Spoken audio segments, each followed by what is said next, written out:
All right, welcome back to the Write Like a Pro lecture and notes. We're starting on the second page now. This is the last one, adjectives shifted out of order. Now this one is pretty simple. All it requires you to do is just move the adjectives from in front of the noun to after the noun. So normally what we're taught in elementary and middle school is when you're going to describe something, place it before the actual thing that you're describing, like the tall boy.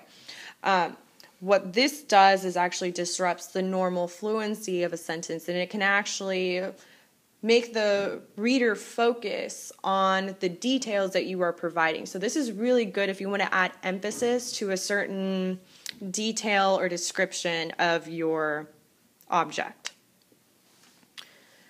For example, the large, red-eyed, angry bull charged the matador.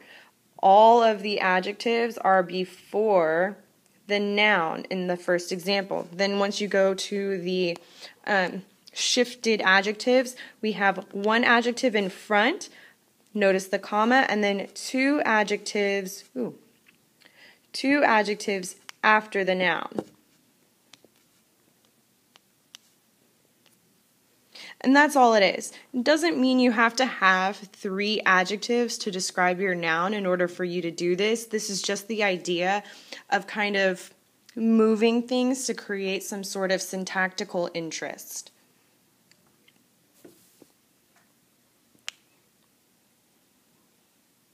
So here are 2 more examples. Again, like I said, you didn't need to have 3 adjectives to describe your nouns. You only really need 1. This one does have 3, but the one below it, I could spell mama, crisp and starch. Crisp and starch is describing mama, and this one only uses 2. You can also just put 1. I could spell mama, comma, crisp, comma, plumping my pillow, and the cool muslin pillowcase touch both my ears. It's, again, just the idea of putting the adjective behind your noun.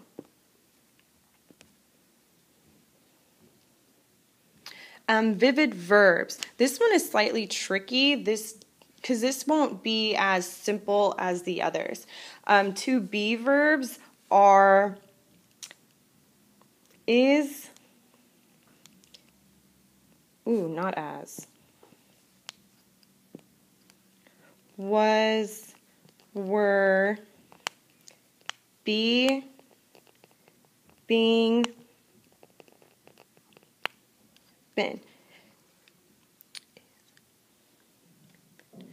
And these are just verbs that you want to kind of avoid. You don't need to stop using them right now. When you get to college, they're going to be a little more finicky about it. But right now, you just need to pretty much, if you see that you're using is several times in a row in several sentences, you may want to switch some of those out with more proactive words or more descriptive verbs. For example, in this sentence, they changed the word was to curled. So the gravel road was on the left side of the barn. The gravel road curled. And notice the past tense. It's a lot easier to change a to be verb to a past tense vivid verb. Like the gravel road disappeared. Or the gravel road curved. Anything. That doesn't mean that it necessarily has to be in past tense. It's just a lot easier to do it that way.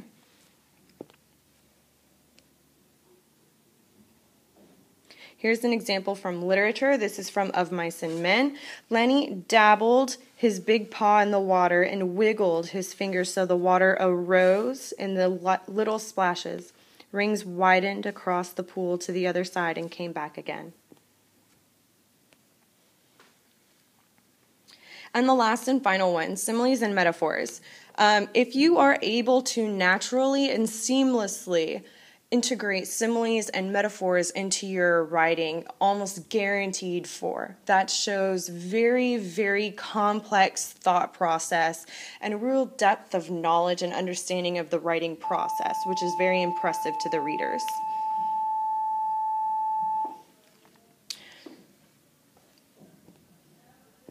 So this is, of course, comparing two dissimilar things, really to create an image within the reader's mind so they can have a better understanding of the topic or the idea or the emotion that the writer is trying to convey.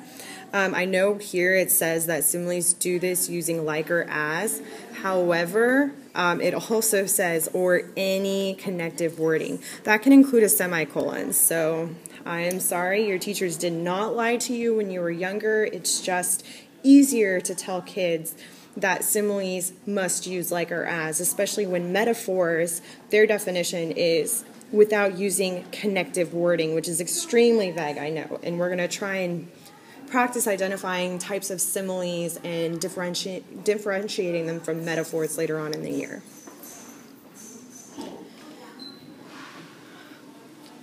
So instead of the sentence, the wind cut through my scarf and froze my neck, the wind, as icy as a witch's curse, cut through my scarf and froze my neck. And this doesn't just use simile, it also uses vivid verbs with the word cut. Instead of saying something else, they use a much more descriptive verb. All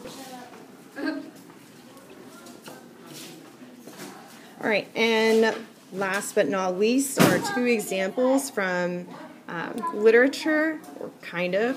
The first one is a simile, and it's comparing the mist to breath on a mirror. The mist over water, like breath on a mirror. And the last one is by Pat Benatar, which is describing love is a battlefield. And a lot of times with a metaphor, they'll use a to be verb to avoid using the connector. So it's saying, like, in essence or in similarity, it is this thing. Don't forget to complete number 4 of your Write Like a Pro worksheet and turn that in tomorrow. Thank you.